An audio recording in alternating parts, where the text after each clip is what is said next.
본문 말씀해 보시면 이 침례에 대한 이야기가 나오지요. 예수님께서 침례를 베풀고 내가 너에게 분부한 것을 가르쳐 지키게 하라. 이 두 가지가 사람을 제자로 만드는 두 가지 중요한 요건입니다. 그래서 교회를 어떤 사람은 교회를 침례를 베풀고 하나님의 말씀을 가르치는 것이 교회다. 간단하게 그렇게 정의하기도 했습니다. 우리는 침례를 받게 하고 세례를 받게 하고 또 그 침례 받은 사람이 예수님의 말씀을 잘 지키며 살아가도록 계속해서 가르쳐야 됩니다. 지킬 때까지 가르쳐야 됩니다. 이 가르친다 하는 말이 현재 분사형입니다. 이 헬라어 원어 문법적으로 현재 분사형이라는 말은 계속해서 하라는 말입니다. 하나님의 말씀을 한 번 들었다고 우리가 말씀대로 사느냐 하면 그렇지 못합니다.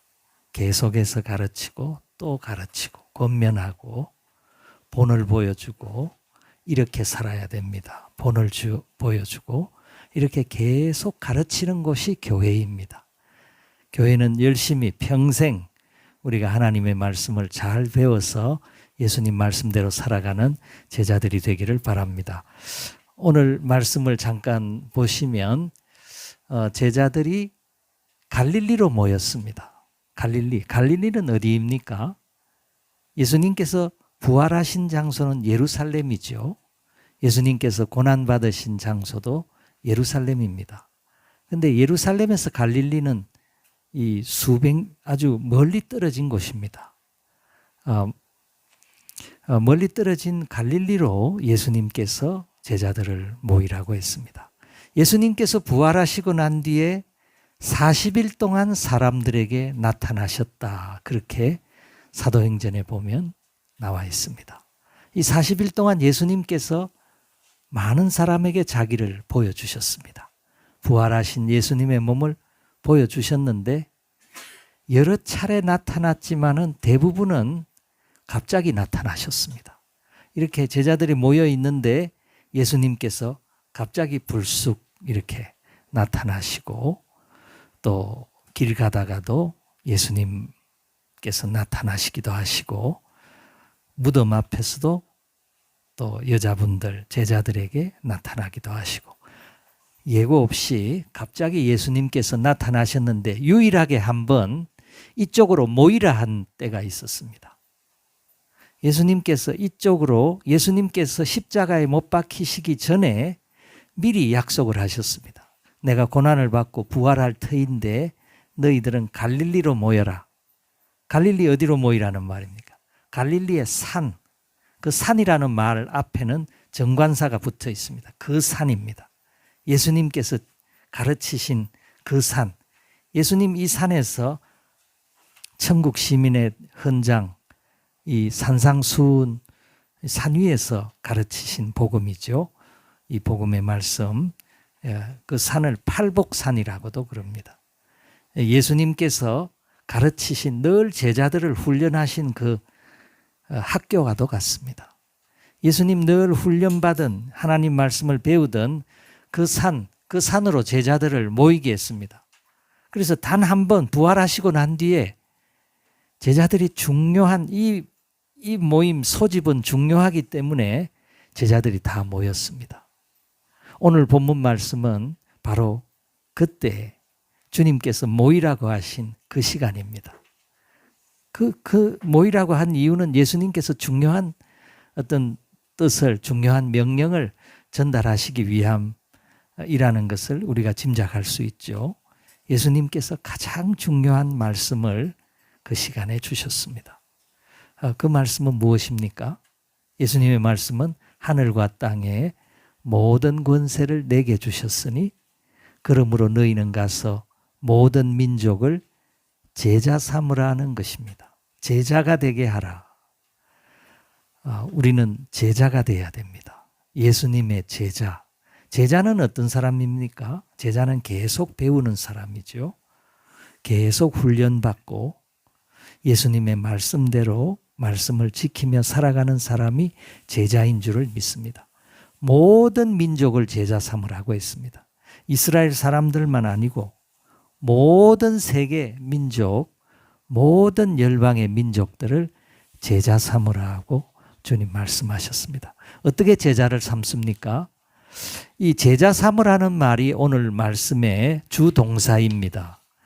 예수님께서 18절에 보면 예수님께서 나와 말씀하여 이르시되 하늘과 땅의 모든 권세를 내게 주셨으니 그러므로 너희는 가서 모든 민족을 제자로 삼아. 이 제자로 삼아가 주동사입니다. 주동사. 제자 삼으라.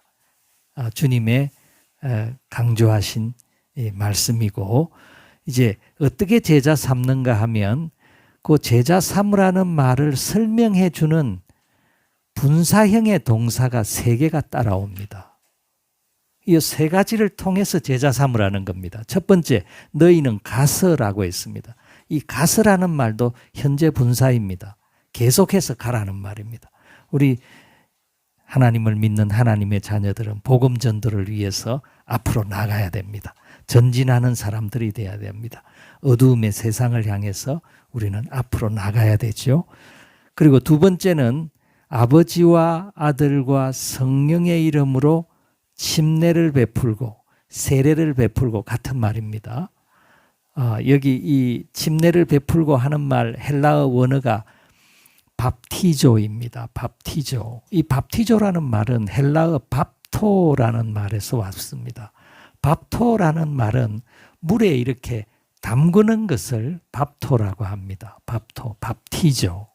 그래서 예수님의 이 말씀은 모든 사람을 제자로 삼아서 아버지와 아들과 성령의 이름으로 물에 담그는 예식을 행하라는 말입니다. 이 말씀 원어 그대로 읽으면 물에 사람을 이렇게 담그라는 말입니다. 왜 담그라는 말씀입니까? 이 중요한 의미가 있습니다. 담근다는 말, 세례, 침례는 중요한 의미가 있습니다.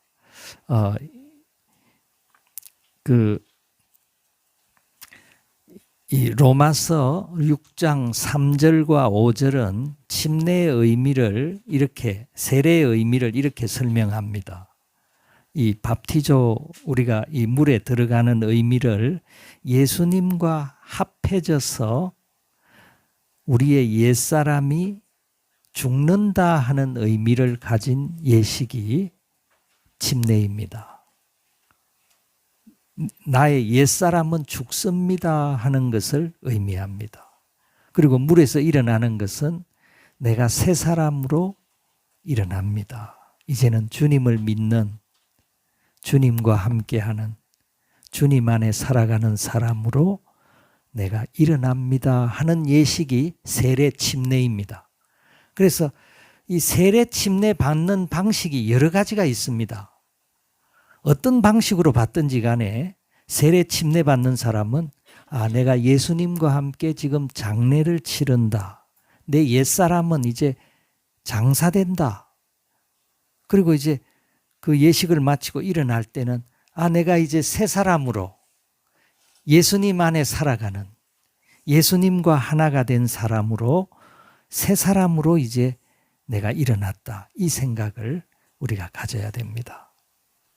로마서에 있는 말씀이 침례의 의미를 설명하는데 이 침례 세례 방법을 여러 가지가 있다고 말하는 것은 첫 번째 침례의 방법은 물에 들어가는 방식입니다. 이 방식을 침수례라고 말합니다. 침수례. 물에 침, 이 침은 이 잠길 침자지요. 이 밥토라는 말, 밥티조라는 말의 원래 의미입니다. 초대교회 성경에 나오는 사도행전이라든지 신약 성경에 나오는, 구약 성경에 나오는 모든 이 침례라는 말은 물에 들어가는 겁니다. 원칙은 물에 들어가야 됩니다. 원칙은. 그래서 이 첫 번째는 이 세례 침례의 첫 번째 방식은 침수례가 있습니다. 침수례. 두 번째는 이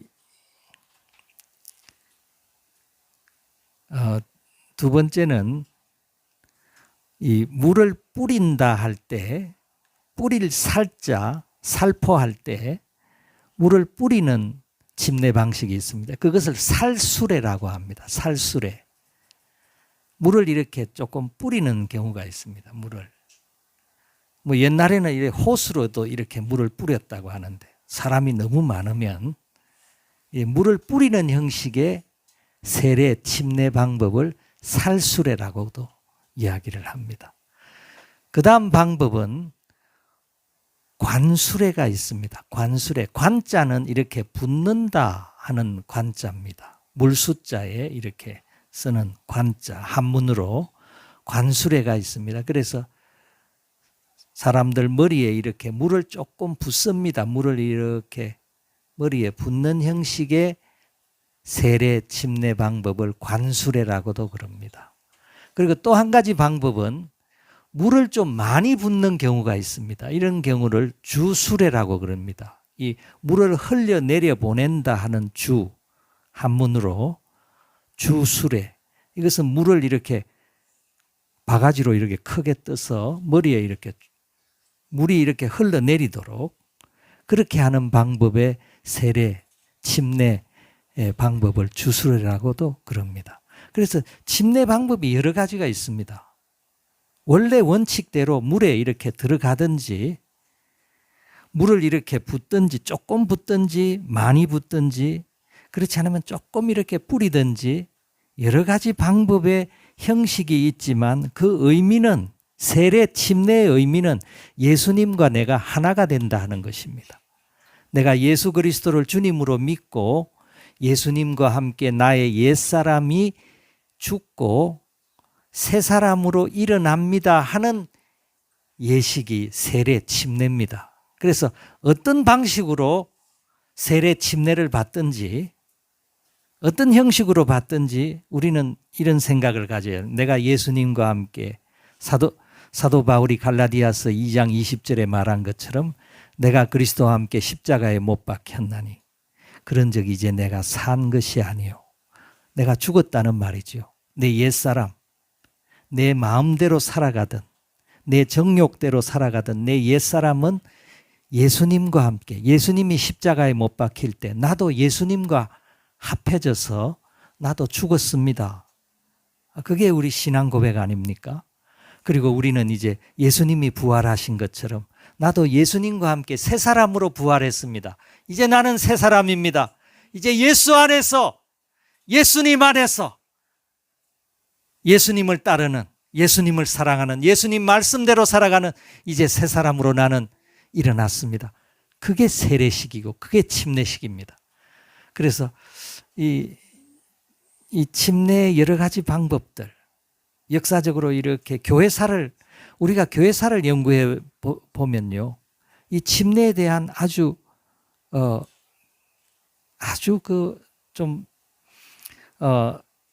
복잡한 이야기들이 있습니다. 초대교회는 침수례를 모든 사람이 다 침수례였습니다. 물에 들어갔습니다. 그런데 이게 자꾸 세월이 지나오면서 이게 번거로운 겁니다. 사람들을 너무 많이 침례를 베풀어야 되는데 그렇게 할 수 없는 경우들이 있습니다. 가령 물이 귀한 사막이나 노약자나 어려운 사람들이야. 이런 사람들을 위해서 자꾸 이렇게 좀 약식 침례가 이렇게 행해지게 되었습니다. 그래서 로마 카톨릭에서는 이렇게 침수례도 인정하지만은 살수례도 인정한다. 그렇게 발표를 했고 나중에는 이 로마 카톨릭이 중세의 이 어둠의 시대라고 하지 않습니까? 중세의 1311년 이탈리아 라벤나라고 하는 도시에서 종교회의가 열렸는데 로마 카톨릭 대표들이 뭐라고 결의를 했나 하면 앞으로 침수례 받는 사람은 사형이다. 침수례를 못 받게 했습니다. 그게 중세 암흑 시대입니다. 하나님 말씀대로 침례 세례를 원칙대로 물속에 들어가면 사형시켰습니다. 그런 시대가 있었습니다. 1311년 이 교회사를 보면 라벤나라고 하는 이탈리아의 그 도시에서 행해졌던 그 종교회의에서 이 로마 캐톨릭에서는 이 침수례를 자꾸 주장하는 사람들이 눈에 거슬렸던 것 같습니다.